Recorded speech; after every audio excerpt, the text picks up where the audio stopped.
일본의 명문대를 입학시키려는 엄마가 오히려 엄마는 명문대 도쿄대에 입학하고 아들은 이제 엄마가 20년 전에 다녔던 대학에 입학하는 그런 일이 일어났다고 월드뉴스에 이렇게 나와 있네요. 아들이 이제 대학에 한번 떨어졌는데 엄마가 다시 한번 도전해봐라.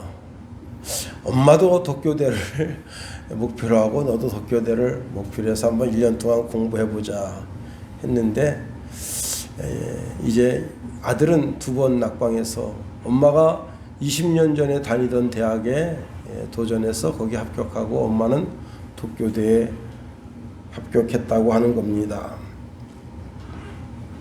안 된다고 하는 사람은요, 모든 것을 할 수 있는 환경이라도 할 수 없다고 선언하는 사람과 마찬가지입니다. 그러나 할 수 있다는 사람은 모든 것을 할 수 없는 환경이라도 자신의 마음속에서 의지를 새롭게 하고 그 의지를 따라서 할 수 있다고 하는 그 결과가 나타나게 되는 겁니다. 우리 예수님도 우리에게 찾으라 그러면 찾을 것이다 말씀하십니다. 찾으면 찾게 된다는 거예요. 길을 찾으면 이 길이 있다는 거예요. 마귀는 우리 마음속에 부정적인 마음, 불신의 마음을 넣어줍니다. 할 수 없다. 넌 안 돼. 이렇게 절망적인 마음을 심어다 줍니다. 그런데 생각보다 이 절망이 많은 사람에게 큰 타격을 가져다 준다는 사실입니다. 많은 사람들이 좌절병에 걸려 있다는 겁니다. 그래서 그 좌절병 때문에 정신 이상, 우울증, 불면증으로 고생하는 사람이 많대요. 최근에 우리나라의 이제 상추가 불면증 치료제로 각광을 받고 있다고 합니다. 헬스조선에 따르면요, 천연 불면증 치료제로 6가지가 추천되는데 바나나, 상추, 탁트, 체리, 깻잎. 깻잎이 난 또 이렇게 불면 치료제인 걸 처음 알았어요.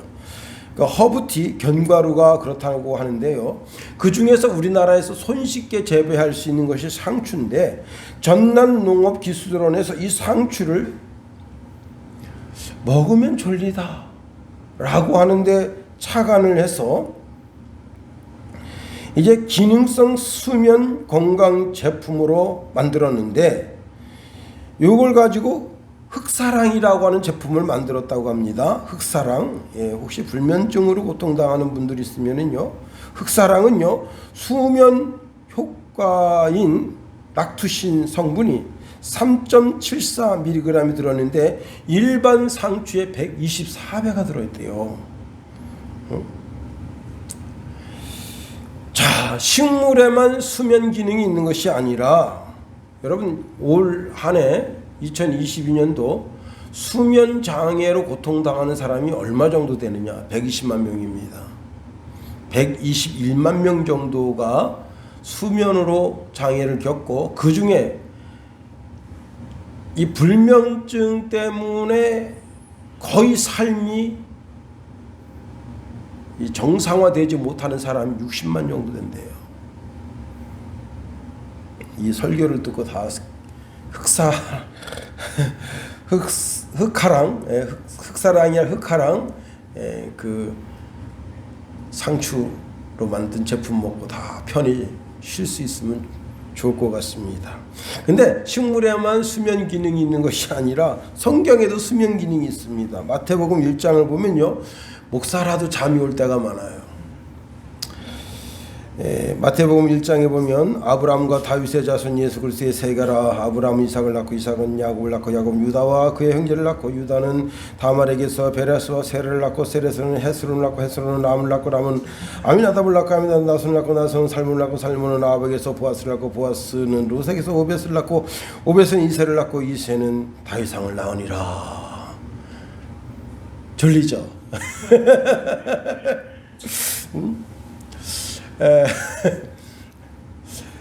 정말 잠이 안 오면요, 이어폰으로다가 성경을 딱 들어요. 그러면 한 6장 정도까지는 이렇게 들어요. 근데 그 이후에는 잠이 듭니다. 여러분 한번 해보세요. 정말 신기하다니까요. 응?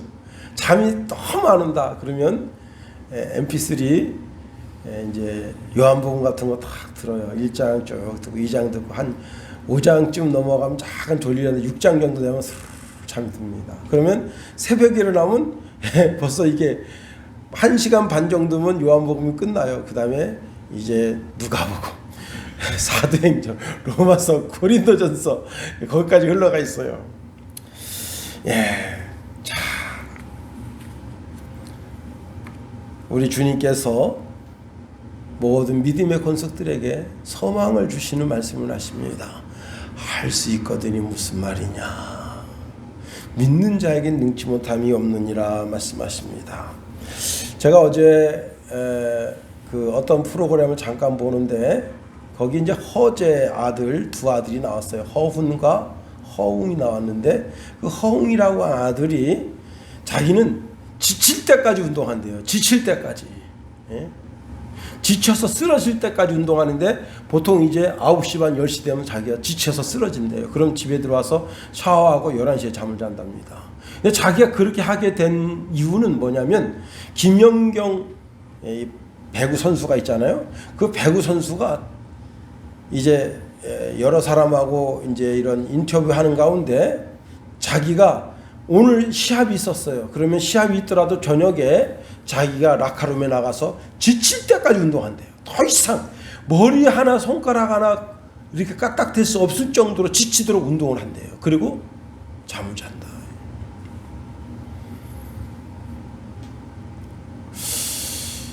또 사도 바울은 빌립보서 4장 13절에 내게 능력 주시는 자라서 내가 모든 것을 할 수 있느니라 말씀합니다.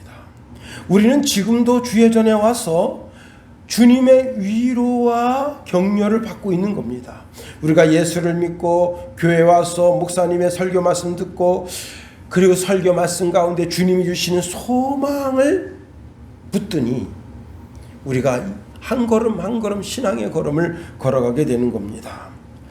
자, 오늘 본문은요, 이 본문 단락 하나만 놓고 보면 이해가 불가능한 말씀이에요. 그런데 16장, 17장, 18장 이렇게 연관지어서 보면 이해가 아주 쉽게 될 수 있는 본문이에요. 16장에 가면 가이사라 빌립보에서 베드로가 두각을 나타냅니다. 그게 뭐냐면 주는 그리스도시요 살아계신 하나님의 아들이십니다 해서 예수님께서 이 베드로를 아주 극찬하셨어요. 자, 그리고 17장에 가면 변화산 사건이 있습니다. 변화산 사건 속에서 베드로가 뭐라고 말하죠? 아우, 주님 여기가 너무 좋아요. 여기다가 초막셋을 짓겠습니다. 또 누가 나타나죠? 베드로죠. 자, 사복음서를 쭉 들여다보면 베드로가 주인공으로 나타나는 테마가 얼마나 많은지 몰라요. 누가복음 5장에 만선되어진 두 배의 사건, 그리고 이제 베드로가 그 장모가 열병에서 고통당할 때 베드로가 또 두각을 나타내죠. 또 우리가 마태복음 17장 하반절에 보면 그 낚시 사건 있잖아요. 예수님께서 야 베드로야, 세상 임금이 자기 아들에게 세금을 바치느냐 안 바치느냐, 그런데 오해케 하지 않기 위해서 베드로 네가 낚싯대를 들고 가서 갈릴리 바다에 가서 고기를 낚시 던져서 고기를 잡아라. 그러면 물고기가 떠오를 텐데 거기 너와 나를 위해서 낼 세금 반세겔, 한 세겔이 있는데 너를 위해서 반세겔, 나를 위해서 반세겔을 내라. 다 베드로가 부각되는 거예요. 다시 말하면 베드로는 1등 공신과 같은 거예요. 반면에 다른 제자들은 뭐 한 게 없어요. 다 주변인, 여러분 주인공을 빛나게 하기 위한 들러리들, 들러리가 있어야 어쨌거나 주인공이 빛나는 거예요. 자, 베드로는 예수님이 만들어 가시는 하나님의 나라의 1등 공신입니다. 자, 이제 제자들과 함께 예수님이 예루살렘에 올라가는데 제자들이 서로 다퉈요. 주님이 나라를 세우시면 누가 총리하게 될까요? 베드로일까요? 요한일까요? 야고보일까요? 자, 그런데 다른 제자가 말합니다. 베드로가 한 게 뭐 있어? 아니, 요한이 한 게 뭐 있어? 야고보가 한 게 뭐가 있어? 아니, 베드로가 공부를 더 많이 했어. 무슨 혁혁한 공을 써서 다 예수님 하신 거지 뭐. 물고기 잘 잡는다고 총리를 해? 그 말도 안 되는 거지 하고, 거기서 이제 이렇게 저렇게 누가 예수님이 하나님의 나라를 딱 세우면 거기에서 총리는 누가 할 것이며, 이제 법무부 장관, 내무부 장관 이런 건 누가 할 것이냐, 이런 자리 다툼이 있었다고 하는 것이 오늘 본문의 말씀입니다. 그런데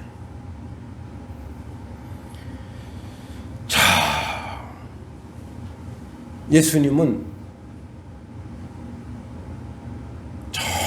전혀 엉뚱한 말씀을 우리에게 주십니다.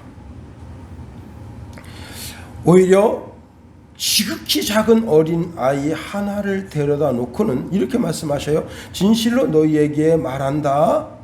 너희가 돌이켜 어린아이들과 같이 되지 아니하면 결탄코 천국에 들어가지 못하리라. 그러므로 누구든지 이 어린아이와 같이 자기를 낮추는 그이가 천국에서 큰 잔이라 말씀하십니다. 자, 이 말씀을 보게 되면 예수 믿는 사람의 삶의 자세가 나와요.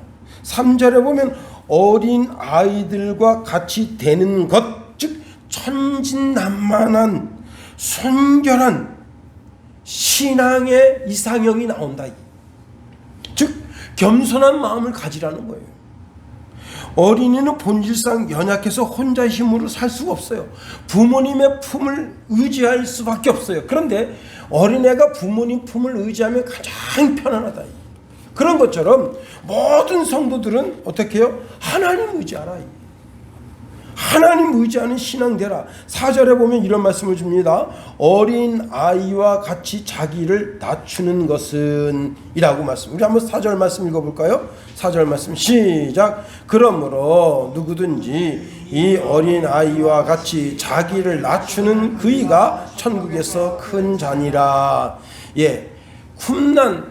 쿰난의 구성원들은 여기서 자기를 낮추는 것을 가난한 자가 되는 것이라고 생각했어요. 공동체에 있어서 제일 큰 미덕 중에 하나가 뭐냐면 가난한 것이야. 가난한 것. 공동체의 미덕은 인애, 진실, 올바른 생각, 성실, 일치, 그리고 인내를 들 수 있는데, 세상을 지배하는 어둠의 세력의 추종자들이 가지는 마음은 정반대의 것으로 오늘날 반드시 성도들이 취하여야 할 신앙의 자세가 있다면 인내하는 마음, 진실한 마음, 올바른 생각, 성실함, 그리고 이제 인내를 들 수 있다 하는 겁니다. 그런데 여기서 낮추는 것이라고 하는 것은 자신의 죄악을 속죄하는 길 중에 하나로 제시되는 것으로서, 낮추는 것은 하나님의 모든 계명을 엄숙하게 복종함으로 자신의 육체와 영혼을 깨끗하게 하는 길로 보았다는 거예요. 쿰난의 공동체 사람들은. 묵시문학에서 이 낮춘다고 하는 것은 하나님의 보상과 하나님의 도우심이 임할 종말론적인 성도의 자세라고 봤다는 거예요. 랍비들에게서 낮추는 것이라고 하는 것은 사람이 이것을 얻기 위해서, 즉 겸손을 얻기 위해서는 끊임없이 노력하지 않고서는 겸손이라고 하는 그 경지에 이를 수가 없다고 본 겁니다.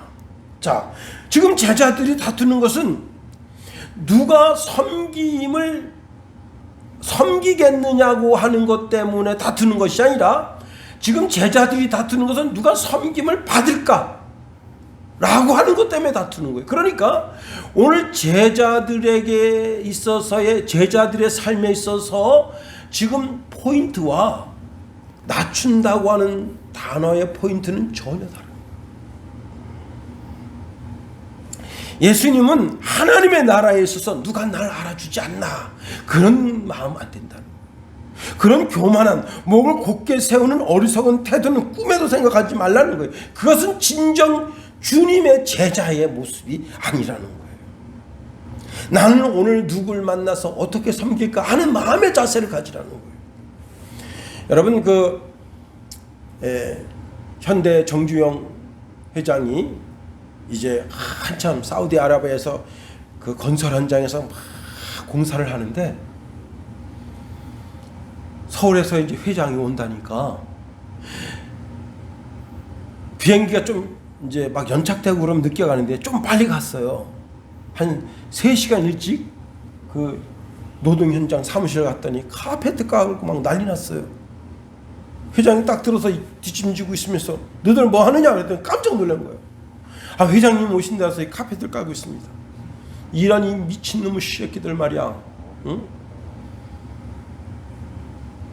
임원들이라는 것이 노동자들을 잘 섬기고 노동자들이 일을 잘 할 수 있도록 그런 데 신경 써야지. 서울에서 회장 온다고 카페트나 깔고 그러면 노동자들이 뭐라고 생각하겠나? 응? 자기들은 그때 당시 노동자들은 밤에 일하는 겁니다. 밤새도록 일하고 낮에 자는 거예요. 에어컨 하나 없는 데서 응? 개고생하면서 죽을 둥 살 둥 일해가면서 돈 벌어놨더니 기껏 하는 게 회장 오는데 카페트나 깔아 당장 걷어쳐라. 당대의 회장들 중에서 가장 대접 못 받은 사람이 정주영이라는 거예요. 그러나 가장 존경받은 사람이 정주영이라는 거예요. 응?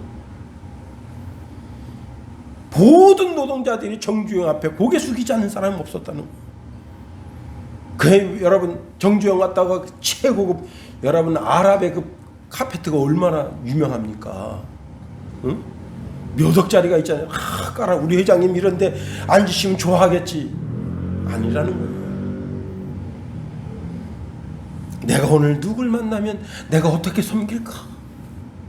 이런 데 마음을 두고 섬기는 것이 그리스도인의 자세지. 내가 어디 가서 어떻게 섬김을 받을까? 예수님도 말씀하십니다. 마태복음 20장 28절에 인자가 온 것은 섬김을 받으려 함이 아니라 도리어 섬기려 하고 자기 목숨을 많은 사람의 대속물로 주려 함이니라 말씀하십니다. 우리가 오늘 본문에 있는 말씀을 통해서 3가지로 한번 살펴보려고 합니다. 첫 번째, 주님은 평생 섬기는 자의 자리에 있었다는 거예요. 예수님께서 이제 사마리아 우물가에 가십니다. 거기 정말 부정한 여자가 있어요. 남편을 7번이나 갈아치웠어. 뭐예요? 성적인 만족이 없는 거야. 삶의 만족이 없는 거예요. 그래서 남편을 자꾸 갈아치워. 그런데 그 여자를 섬깁니다.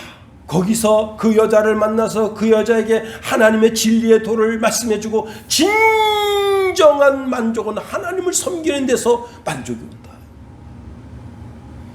예수님이 걸어서 광인을 만납니다. 여러분 광인, 어떤 연예인이 집을 사가지고 갔는데 그 집에서 갑자기 액자가 떨어진 거예요. 못이 잘 박혀있는데 액자가 떨어진 거예요. 그러더니 좀 있다가는 어떤 일이 벌어지면 커튼 옆에 있는 빗자루가 그냥 스스로 넘겨져요. 그걸 보고 그 집에서 당장 뛰쳐나갔다는 거예요. 귀신이 있는 줄 알고. 예? 여러분 귀신 들린 사람이 있는 것도 아니고 그냥 왜 그런 현상이 일어났나 보니까 창이 요만큼 열리는데 바람이 휙 옆으로 부니까 그게 액자가 떨어지고 그 빗자루가 넘어지고 그 다음에 그 마포걸레 있잖아요. 마포걸레가 넘어진 거예요. 응? 그런데 그게 귀신 현상인 줄 알고 그냥 자질을 지면서 그냥 자기 집에 뛰쳐나가서 다른 사람 불러가지고 우리 집에 귀신 있다고 가서 친구라고 이제 3-4명이서 가서 보니까 창이 이사하는 날이라고 창을 열어놨는데 바람이 그냥 이렇게 확 들이치니까 그런 현상이 나타났는데 여러분 그러니 귀신 들린 사람 얼마나 무섭겠어요. 그냥 무덤가에서 서 있어요. 옷 하나 입지 않고 그냥 빨개 벗은 상태로 소리 꽉 찌르면서 저기 사람이 있어요. 쫓아가 없어요. 누가 그런 사람 좋아합니까? 예수님 그런데 그 사람 찾아가잖아요. 그 사람 섬겨주잖아요. 그 사람 영적인 세계를 바르게 하고 그로 하여금 집에 돌아가서 하나님이 어떤 역사를 자기에 이루셨는지 그걸 알게 해주잖아요. 나인성 과부 죽어서 지금 관이 나가는데 그 나인성 과부를 섬겨주시잖아요. 오늘 예수님께서 오병이의 기적을 통해서 수많은 다른 사람들을 섬겨주시잖아요. 예수님은 섬기러 이 땅에 오셨다. 섬김을 받으러 오신 것이 아니라 섬기러 오시는데 어떻게까지 십자가에서 자기 목숨을 내어놓고 모든 물과 피를 쏟아서 온 인류를 누구든지 예수 그리스도를 구주로 믿기만 하면 그 모든 죄를 씻는 씻음의 섬김을 우리에게 베푸시잖아요. 그렇습니다. 주님이 만왕의 왕이시고 만주의 주이시고 천군 천사도 경배하는 그런 분인데 그분이 제자들의 발을 씻기시잖아요. 그렇습니다. 여러분, 그리스도인의 삶은 예수님을 쫓아가는 삶인데 예수님이 십자가에서 평생의 삶을 통해서 섬겼다면 오늘 그리스도인들도 섬기는 자의 자리에 있어야 된다는 겁니다. 우리는 높은 사람이 있어서는 안 돼요.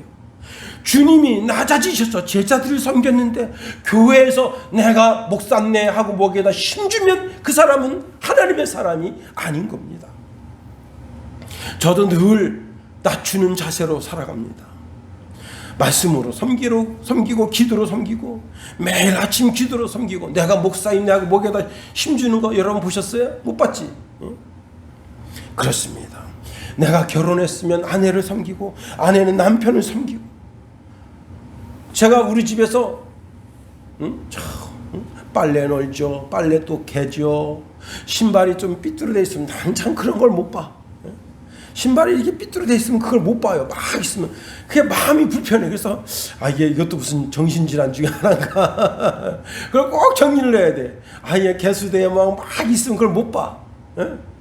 내가 그 깨끗하게 치워서 그릇도 큰 그릇대로 또 그릇 종류대로 다 정리되어 있어야지 막 이게 뒤죽박죽 되어 있으면 마음이 불편해요.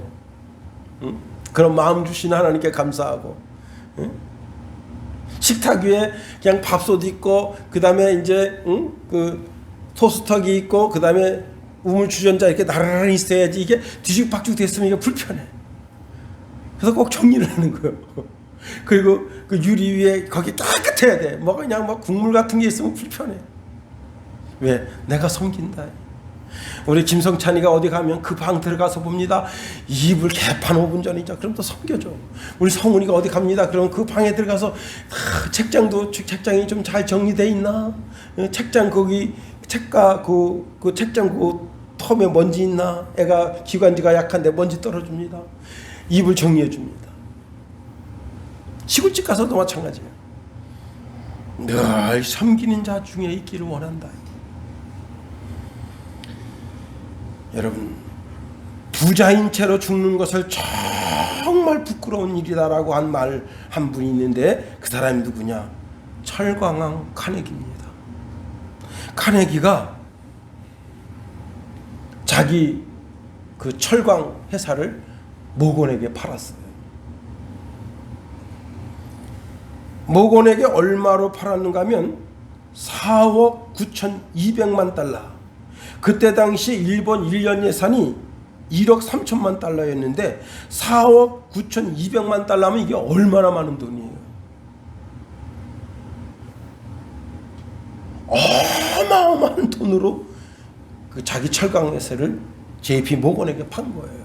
그런데 사람들은 그날을 JP 모건이 드디어 세계 최고의 재벌로 되던 날이라고 기억하지 않고 세계의 최고의 자선가가 탄생한 날로 그날을 기억하고 있다는 거예요. 뭐냐?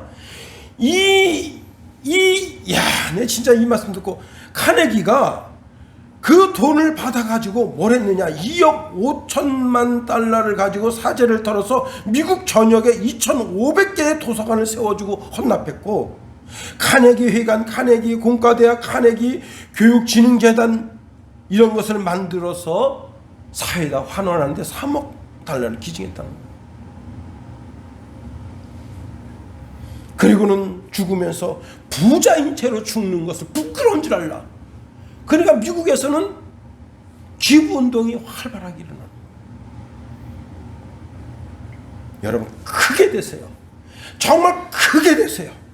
그리고 주님처럼 제자들처럼 나눠주는 삶을 사세요.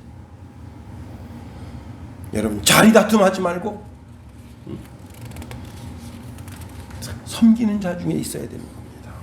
두 번째로 지극히 작은 자가 큰 자라고 예수님 말씀하셨어요. 참 이것은 말씀의 신비예요. 교회에서 내가 제일 영향력 있는 집사가 돼야지 그 사람은 마귀가 쓰는 사람이에요. 내가 우리 교회에서 제일 겸손의 대장이 돼야지 그 사람은 주님이 쓰는 사람이에요. 마태복음 23장 12절에 보면 누구든지 자기를 높이는 자는 낮아지고 누구든지 자기를 낮추는 자는 높아지리라. 민수기 12장 3절에 보니까 이 사람 모세는 온유함이 지면의 모든 사람보다 승하더라. 하나님이 왜 모세를 들었었느냐? 모세가 자기 힘으로 야 내가 이 이스라엘 백성들을 애굽에서 인도해내야겠다 그래가지고 그 애굽 지휘관을 하급 지휘관을 때려 죽였잖아요. 그런데 그게 발각이 돼서 어떻게 됐습니까? 결국은 미디안 도망가는 신세가 된 거 아니에요. 자기 힘으로 뭘 하려고 하니까 뭐 되는 게 없어. 그런데 이제 나이가 들어서 나이 80이 됐어. 이제는 어디 가서 죽으면 잘 죽을까? 내가 몇 자리나 잘 봐야 되지. 그런 나이가 되는데 그때 하나님의 부름을 입었잖아요. 그런데 왜 하나님께서 그 모세를 들어 쓰셨느냐? 지구상에서 가장 온유한 사람, 가장 겸손한 사람 모세라니.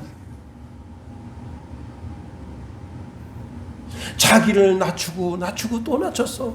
양치기가 됐어. 하나님 나는 양치기 정도밖에 못 돼요. 이스라엘 백성들이 인도할 만한 그런 주제가 못 됩니다. 여러분 베드로가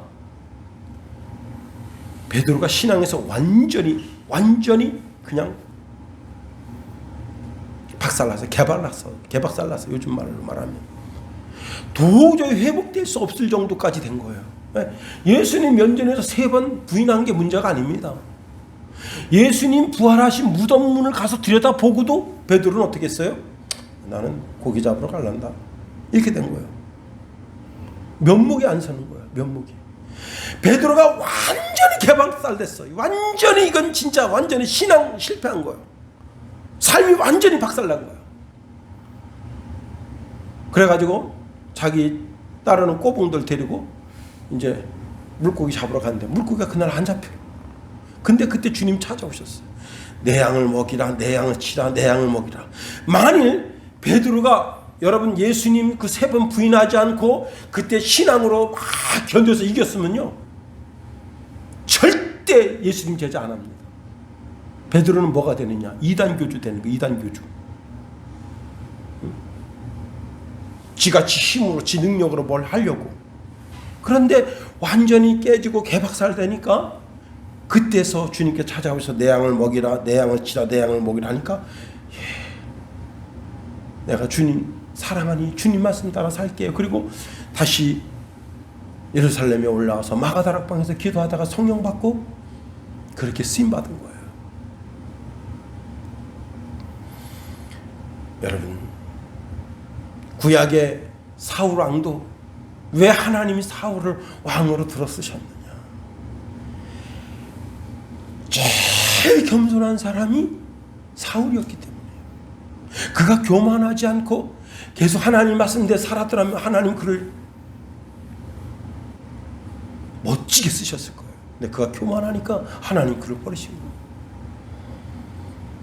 여러분 그래도 내가 힘 있는 사람인데 하나님이 힘 있는 사람 목을 꺾어버리십니다. 내가 그래도 힘 있는 사람인데 허리에 힘을 주면 허리를 꺾어버리셔요. 돈 가지고 내가 힘 있는 사람인데 하면 돈을 다 털어버리십니다. 여러분 동물 중에 가장 멍청하게 생기고 저게 무슨 저 동물이 무슨 자기 역할을 하겠는가 느껴지는 것 중에 하나가 뭐냐면 당나귀입니다. 당나귀. 말은요 말은 키도 크고 살이 그냥 번지르르하고 그냥 얘 깃이 철렁철렁할 때 그렇게 멋있어요. 백마 보세요. 백마. 그냥 장군들이 백마 타고 히랴 히랴 히랴 히랴 야, 그냥 막 2m, 3m 되는 거 펑펑 날고. 그런데 여러분, 나귀가 얼마나 똑똑하냐? 말보다 훨씬 똑똑할 뿐만 아니라 상황 판단이 반듯하게 쓰는 동물이 나귀입니다. 말은요, 이게 막 달리다가 낭떠러지기예요. 그러면 주인이 막 자살하려고 말을 타고 나 히야 탁탁탁 하면 말은 이 앞에 낭떠러지긴데도 그냥 뛰어요. 당나귀는 절대 안 뜁니다. 너 나가. 그리고서는 딱 서버린 위에 있던 사람이 날아가고 자기는 당나귀가 얼마나 똑똑하냐. 여러분, 지구력이 말보다 월등하다는 거예요. 말은 가다가 지치면 더 이상 못 가. 당나귀는 그렇지 않아요. 지구력이 대단하다. 그 다음에 여러분, 포식자 중에 2위를 차지하는 게 뭔지 알아요? 사자 말고? 응? 모르지? 응? 야, 사막의 개들이야. 사막의 개들. 이 정글의 개떼 있잖아요. 개떼. 그 개떼가 딱 나타나면은 이 나귀가 갑자기 꼬리도 내리고 귓바퀴도 내리고 온순한 척해요. 그럼 이 개 어미가 이제 이 나귀를 딱 공격하려고 가까이 옵니다. 그러면 이 나귀가 이 입으로다가 목덜미를 물어요. 그래가지고 그때부터 이렇게 들쫙가지고 허리를 불겨서 죽이는 거야. 대여섯 번만 치면 허리 안 부러지는 들개가 없다는 거야. 그러니까 대장이 그렇게 해서 허리 부러져서 죽으니까 다른 것들이 개들이 보통 적게는 10마리, 많게는 3, 40마리가 떼져 다니는데 그것 보고는 다 도망간다는 거예요. 하이에나가. 응? 그거 뭐지? 아, 이거 갑자기 이름 잃어버렸네. 들개가. 참. 여러분, 유순해 보이고 멍청해 보이는 그 나귀에게도 하나님이 능력을 주셔서 그냥 자기한테 물으려고 달겨드는 거 딱 목더미 물어가지고 그냥 이래가지고 승자가 되는데, 하물며 겸손한 우리에게 하나님께서 지혜와 능력을 주시지 아니하시겠는가 하는 겁니다. 세 번째로, 겸손한 자를 점점 높이 세워주신다는 거예요. 민수기 16장에 보면 고라와 다단 그리고 온의 당을 짓고 250명 족장들이 모세를 거스리고 아론을 거스리는 사건이 일어납니다. 한마디로 말하면 교만을 떠는 거예요.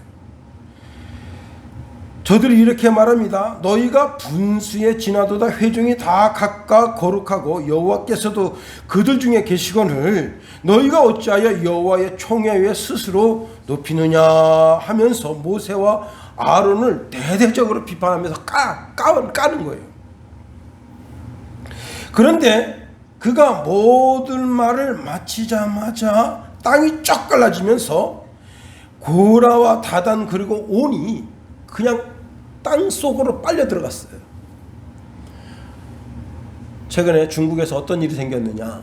야, 중국은 참 무서운 나라입니다. 고속도로 바로 앞에서 땅 꺼짐 현상이 일어나면서 집 5채가 매몰됐어요. 그러면 여러분 어떡합니까? 우리나라 같으면 당장 119 보내는 거 아니에요. 아무리 깊은 데 처박혔더라도 한번 전부 가택수색해서 살려내라. 그런데 중국은 그렇지 않습니다. 역시 대국은 스케일이 틀려요. 시멘트 부대 총동원해라 해가지고 다 쏟아부어가지고 집 5채 다 묻어버렸어. 참 대단합니다. 스케일이 남달라요. 응? 참 중국에 안대하는 것도 감사한데. 예? 어떤 목사님이 저한테 목사님 설교하면서 중국 가지 마세요. 그래서 왜 그랬더니 야, 걔네가 슈퍼컴퓨터에다가 싹 돌려가지고 중국 비판하는 거 조그만 것 있으면 중국 못 들어가게 한대요. 빨리 저 중국 시진핑이가 돌아가셔야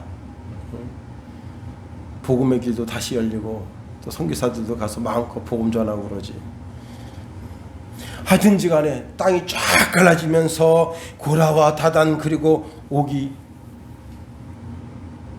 땅속으로 매몰되면서 거기서 불이 나와서 살라버렸습니다. 여러분, 그리고는 250명의 그 족장들이 땅이 쫙 갈라지면서 다 그냥 다 매몰돼 버려서 다 산채로 삼킴 받았어요. 그래서 성경에 이렇게 말씀하고 있습니다. 산채로 서울에 빠지며 땅이 그 위에 덮이니 그들이 회중 가운데서 망하니라. 자기 자신들은 모세보다 높다고, 아론보다 높다고 스스로 조금 높인 것 같지만 사실은 하나님을 무시한 거예요. 하나님을 멸시한 거예요. 우리는 겸손도 겸손할 수밖에 없다. 베드로전서 5장 6절에 보니까 그러므로 하나님의 능하신 손 아래서 겸손하라. 때가 되면 너희를 높이시리라. 여러분, 사울 왕을 보세요. 사울 왕이 겸손하니 하나님께서 왕으로 세우셨는데 그가 교만하니까 하루아침에 그를 버리십니다. 여러분, 여러분과 저는 교만의 챔피언 되면 안 되는 거예요. 조금 똑똑하다고 교만해 보세요. 하나님이 얘 뭐 안 되겠네 하시는 거예요. 그러나 겸손하고 더 겸손해 보세요. 그러면 얘는 참 나를 닮아서 겸손하구나. 내가 얘를 높여줘야지. 여러분은 겸손의 대장이 되어야 되는 겁니다. 바울이 우리에게 권면하기를 겸손한 마음을 품으라는 거예요. 예수님은 하나님과 동등한 분이신데 그런데 종의 형체를 가지셔서 사람의 태를 빌려서 이 땅에 태어나셨을 뿐만 아니라 사람의 모양으로 나타나셔서 십자가에서 죽기까지 하나님께 복종하셨다. 그렇게 낮추셨다는 거예요. 그랬더니 하나님께서 이 세상이나 죽은 자들의 세상이나 천국에서나 가장 높게 높여주셨다. 그래서 빌립보서 2장 9절 10절에 보니까 그러므로 하나님이 그를 지극히 높여 모든 이름 위에 뛰어난 이름을 주사 하늘에 있는 자들과 땅에 있는 자들과 땅 아래에 있는 자들로 모든 무릎을 예수의 이름에 꿇게 하시고 겸손할수록 하나님이 높여주신다는 겁니다. 한 목사님이 레슬링을 했어요. 하다가 이제 몸이 안 좋아서 뭐 이렇게 대표는 못 되고 그냥 대학에서 조금 하다가 이제 그만두고 나중에 은혜 받아서 목사님이 됐습니다. 그런데 목사님이 됐는데도 자꾸 옛 생각이 나요. 옛 성품이 나오고 그런데 자기가 부임해간 그 교회의 그 장로님이 자꾸 그 장로들을 모아놓고 목사님을 욕을 하고 또 이제 안수 집사님들 권사님 돼서 목사님 욕을 하고 그게 자꾸 귀에 들려요. 다른 장로님이 전해서 목사님 그 장로가 오늘 목사님 욕합니다. 그러면 나더러 더 기도하라는가 보다. 그리고 이제 겸손하게 기도하면 되는데 이게 마음이 하나 둘 쌓이다가 보니까 이게 이제 화가 된 거예요. 그래서 그 장로님한테 전화했었죠. 김장로. 그러니까 장로님 뭣도 물어. 목사님 웬일이세요? 어디서 좀 봅시다. 이 장로님은 이제 목사님이 또 뭐 보자 그러니까 뭐 점심이라도 사주려는가 하고 이제 뭐 좀 불편한 마음이 있지만 딱 근데 차 타시오. 그러더니 해수욕장 겨울 해수욕장 아무도 없는 으슥한 데 가더니 이 새끼야 나와 이 새끼야 그들이 엎치고 맺치고 그래가지고 반 죽여놓은 거예요.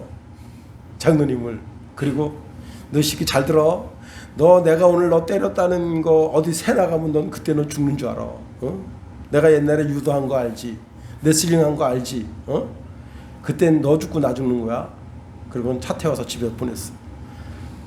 이 장로님이 죽을까봐 그 다음부터 목사님 욕도 안 하고 다 입 닫고 있는데 그렇게 1년, 2년, 3년 지났어요.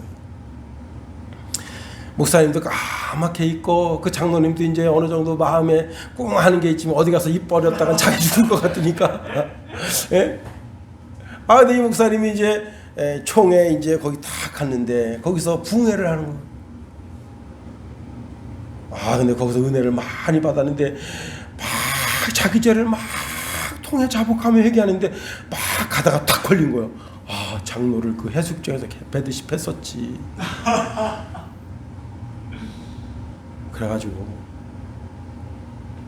그 목사님이 다시 이제 총회 그 모임 끝나고 왔어요. 그 장로님 불러서 장로님 벌벌 떨어요. 죽일까봐 장로님 벌벌 떨어요. 장로님 3년 전에 그대가 죄송했습니다. 혈기가 나서 그랬는데 죄송합니다. 용서해 주세요. 그 장로님이 다 그럴 수 있죠. 그리고 용서해 줬대요. 여러분, 하나님을 섬기면서 혈기가 나서 그걸 다스리지 못하면 혈기 내는 것은 마귀한테 쓰임 받는 거예요. 내 힘으로 살면 예수님의 좋은 제자가 못 되는 겁니다. 우리는 예수님을 우러러보면서 예수님이 겸손하라, 내가 겸손의 왕인데 더 겸손하라 말씀하시니 우리는 더 겸손하게, 아이처럼 겸손하게. 어린아이는 엄마 없이는 못 살아요. 아빠 없이는 못 살아요. 우리는 하나님 없이는 못 살아요. 예수님 없이는 못 살아요. 자기 자신을 낮추고 또 낮추고 더 겸손해지고. 미국의 한 젊은이가 패기 만발해가지고 미 육사에 지원했습니다. 장교가 됐어. 너무 똑똑하고 완벽주의자야. 그랬더니 밑에 있는 사병들도 싫어하고 위에 있는 고급 장교들도 다 싫어합니다. 그래서 자기는 군대에다 뼈를 묻으려고 그랬는데 다 견디다 못해가지고 이 더러운 군대. 그리고 자기가 그냥 오늘 우리말로 말하면 사표 내고 그냥 나왔어요. 시골 가서 이제 농사 짓습니다. 다 잊고 그냥 속 편하게 농사나 짓자 하고 그냥 그리고 농사를 짓는데 남북전쟁이 일어났습니다. 그럼 자기가 장교니까 다시 장교로 갈 수 있는데 장교로 또 가봤자 또 그 위에 있는 소대장들, 중대장들, 그리고 이제 치댈 것 같으니까 차라리 사병으로 가서 겸손하게 그냥 싸우자. 사병으로 갔어. 사병으로 가서 막 전쟁을 하는데 너무 전쟁을 잘하는 거야, 이 친구가. 나중에 알고 보니까 이 사람이 장교 출신이야. 그래서 그 부대장이 알고 그를 소대장으로 맡깁니다. 소대장한테 혁혁한 공을 세웁니다. 중대장 되면 중대장, 대대장입니다. 나중에 이 사람이 어떻게 되면 미국 대통령이 됐어요. 바로 그랜트 장군, 그랜트 대통령입니다. 겸손히 낮아져서 농부가 된 것도 대단한데 장교인데도 사병으로 들어가서 오거스틴은 이런 말을 합니다. 신앙의 첫째도 겸손, 둘째도 겸손, 셋째도 겸손. 물이 높은 곳에서 낮은 곳으로 흐르듯이 하나님의 은혜를 풍성하게 받은 사람은 그 마음이 낮은 곳으로 더 겸손한 마음으로 낮아지면 거기에 하나님의 은혜가 풍성하게 임한다.